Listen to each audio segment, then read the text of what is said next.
এখন উপরে চলে গিয়েছেন। একটু পরেই তারা পানিতে নেমে যাবেন এবং আমরা তাদেরকে দেখতে পাবো।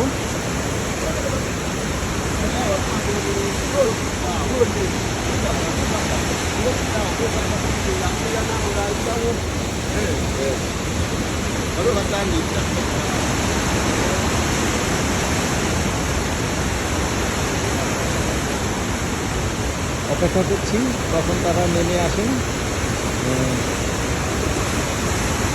এই প্রবল জলস্রোতে তারা ভেসে চলে আসবেন। লাইফ জ্যাকেট আছে যদিও, তবুও এটি খুবই রিস্কি। পাথরে মাথায় বাড়ি লেগে গেলে মৃত্যু অনিবার্য। আর দে কামিং। ওকে।